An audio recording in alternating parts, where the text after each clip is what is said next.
Parks Alliance with Jen and Talitha and Michael that aren't here today. It's just the four of us volunteers.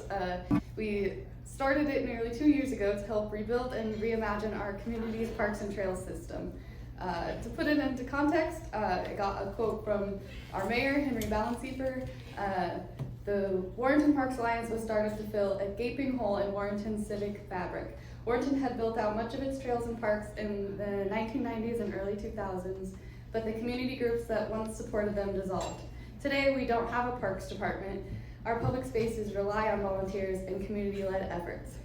Warrenton Parks Alliance is now leading the way in fundraising and imagining a more inclusive and comprehensive parks and trail system. We started our efforts with organizing multiple cleanup events, like Earth Day and 5th of July, cleaning up trash. And then more recently, we did an event at Carruthers Park, removing a bunch of Scotch broom, huge piles of it. We also just got an Adopt a Highway permit on a stretch of the road that is along the Warrenton Waterfront Trail. We just did that last night, our first cleanup, and that's along Route 104 in there. And then in addition to cleanups, we've been supporting the community garden projects in Warrenton, securing donations and labor for the newly relocated Hammond Community Garden, which just reopened across from the Fort Stevens historic entrance. Shout out to Jen for all of her hard work coordinating that with some, I think, Hampton Lumber and the Tongue Point Job Corps helped build the beds.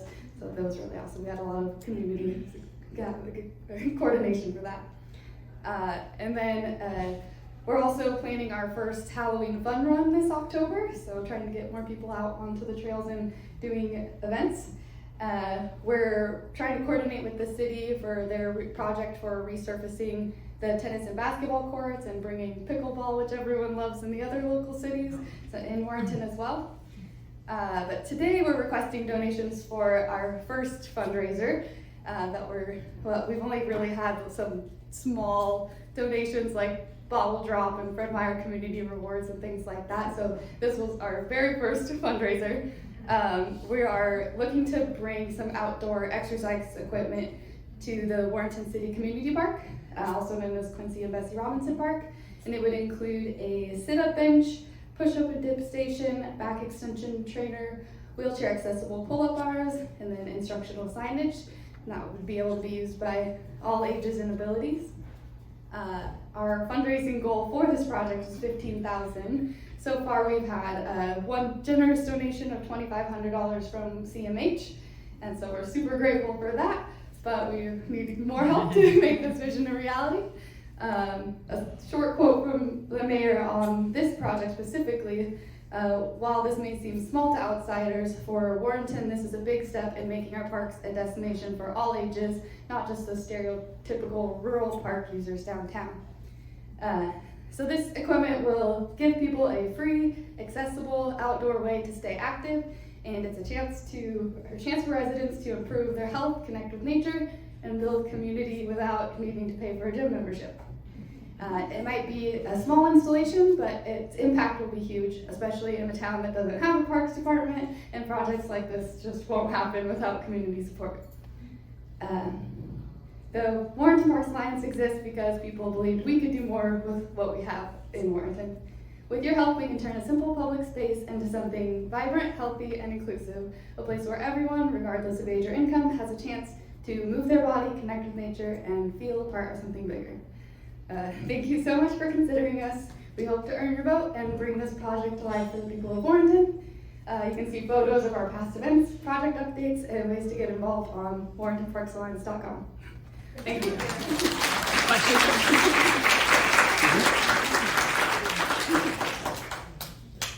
Yes. So are you saying the city of Warrenton contributes no money to the parks in Warrenton? We have like a small portion of the budget, but we don't even have a full-time employee dedicated to the parks. I think it's like half a full-time public works employee is dedicated to like going around mowing and replacing the doggy pots and things like that. But yeah, it's very tough to get anything done, and that's why there hasn't been much progress in the last decade. Just curious. So after, should you be awarded the project, or the funds for the project, after all the equipment does that get turned over to the city, or does your organization maintain it? It would be the city. So we have already reviewed the equipment with the Parks Advisory Board and the Public Works, and they've kind of approved the equipment and the location. And so we would be donating it for them to purchase and install. So they would be doing that portion of it too. So And it would all they would be, maintain it later on. yeah, they agreed with that too. And that's why we picked low maintenance equipment, like nothing right now that has like movement. They're just stationary, so that way it's an easy introduction to get them to it.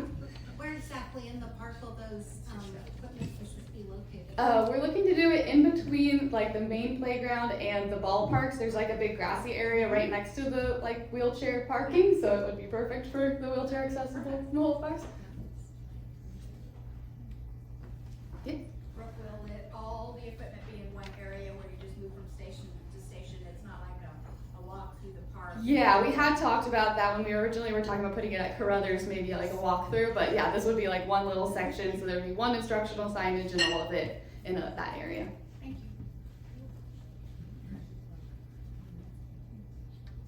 All right, thank you.